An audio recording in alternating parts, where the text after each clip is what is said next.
Israel ने युद्ध का ऐलान कर दिया है।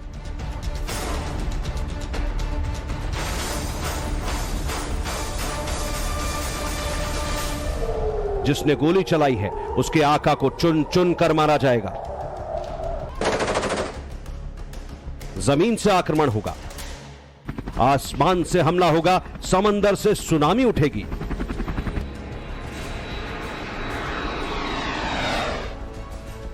नेतन्याहू का संकल्प है, जिस जंग को हमास ने शुरू किया इजराइल उसे खत्म करेगा। एक तरह से कहें तो आतंकी संगठन हमास का परमानेंट इलाज करेगा इजराइल।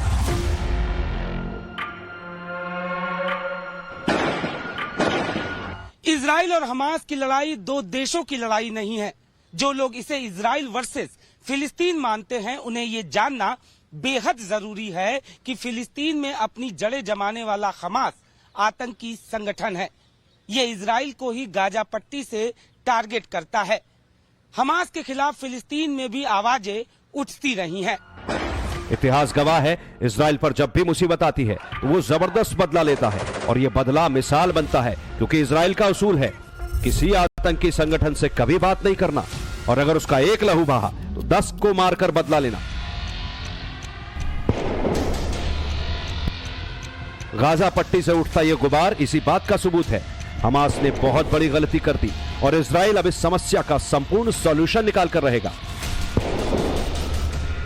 हमास जिन 5000 रॉकेट हमलों का दम भर रहा है, इजराइल उसके 50 गुना से भी ज्यादा अटैक करेगा और अपने लोगों की मौत का बदला लेगा। इस आतंकी संगठन के समूल विनाश पर ही इजराइल इस जंग को खत्म करेगा।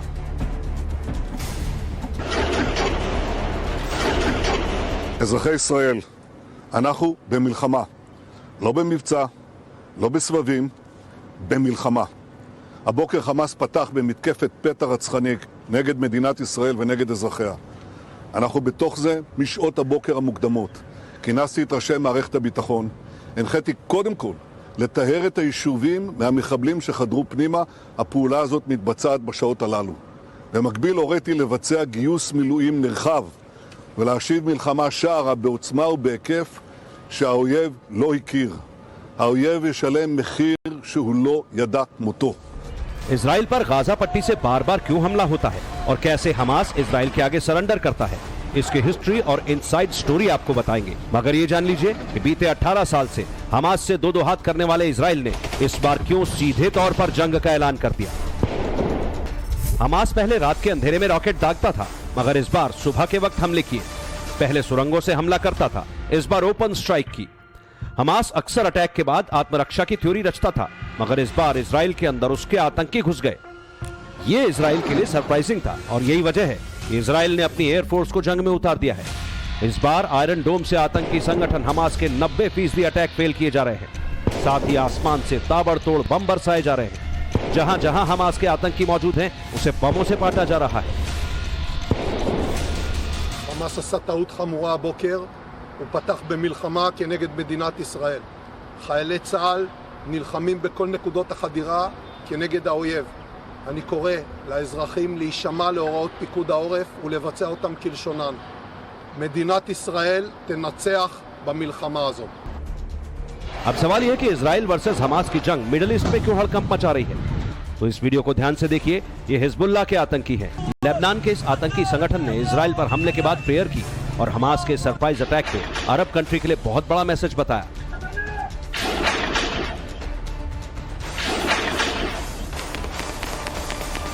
हिजबुल्लाह के यही आतंकी हमास को अत्याधुनिक रॉकेट उपलब्ध कराते हैं और उसके बाद हमास के आतंकी इजराइल पर हमला करते हैं। इन दोनों ही आतंकी संगठनों को ईरान पैसा और हथियार मुहैया कराता है और लगभग 22 देश ऐसे हैं जो नहीं चाहते हैं कि इजराइल को यहूदी देश की मान्यता मिले, जबकि हिजबुल्लाह का जन्म ही लेबनान पर इजराइल के अटैक से हुआ था। यानी मिडिल ईस्ट में इजराइल की बढ़ती पावर के 3 दुश्मन हैं। पहला ईरान, दूसरा लेबनान का आतंकी ग्रुप हिजबुल्लाह और तीसरा फिलिस्तीन में मौजूद हमास। और हमास का ये हमला ऐसे वक्त हो रहा है जब कई अरब कंट्री इजराइल के साथ अपने संबंधों को सुधार रहे हैं।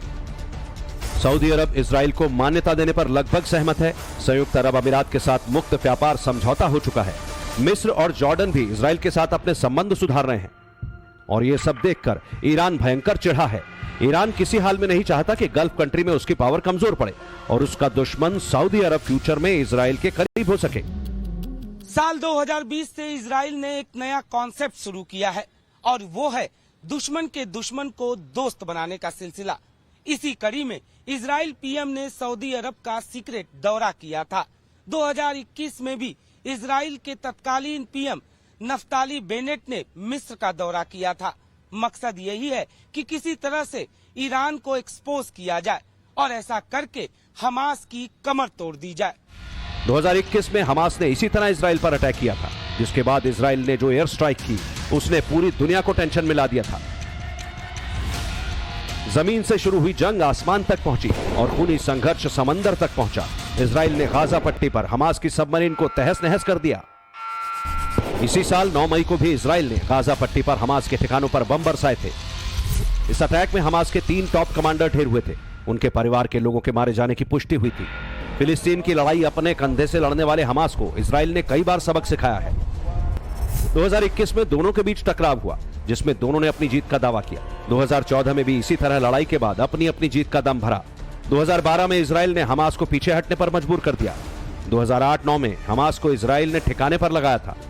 हमास दावा करता है कि इजराइल ने फिलिस्तीन के इलाके पर जबरन कब्जा कर लिया है, इसलिए वो आत्मरक्षा में अटैक करता है। जबकि सच ये है, दुनिया का कोई भी देश इसका समर्थन नहीं करता, क्योंकि हमास पर ब्रिटेन से लेकर अमेरिका और यूरोपीय यूनियन तक प्रतिबंध लगा चुके हैं। What needs to be done now, and the Israeli focus, is to find all the terrorists, kill them as soon as possible, and then start making Hamas and their senders pay an extremely unbearable heavy price for their murderous attacks against Israeli civilians. Iron swords, यही है वो operation जिसे Israel ने आतंकी संगठन Hamas के खिलाफ शुरू किया है।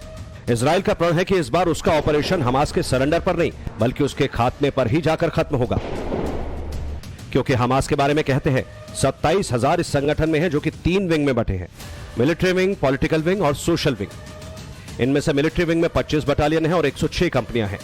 यही गाजा पट्टी से इजराइल पर हमला करते हैं और इन्हें आदेश मिलता है गाजा पट्टी से सरकार चलाने वाले हमास के पॉलिटिकल विंग का।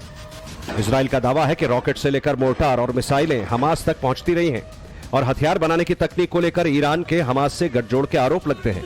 हालांकि इसके बाद 3 तरफ से दुश्मन देशों से घिरा इजराइल एक साथ कई देशों पर भारी पड़ता है।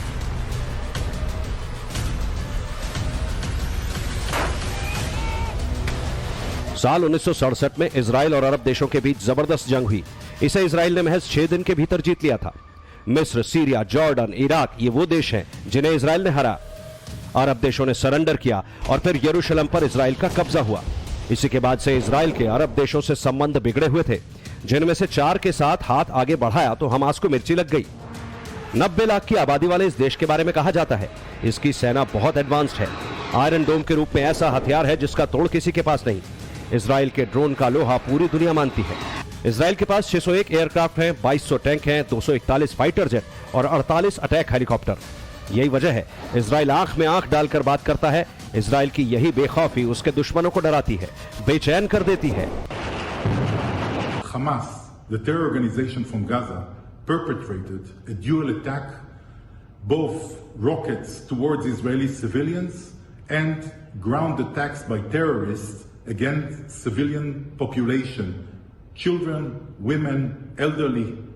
They have killed many and captured others. Israel will retaliate. Israel will go after the perpetrators and make sure they cannot repeat this kind of atrocities again. Thank you to the Indian people and to Prime Minister Narendra Modi ji for your very strong moral support to Israel.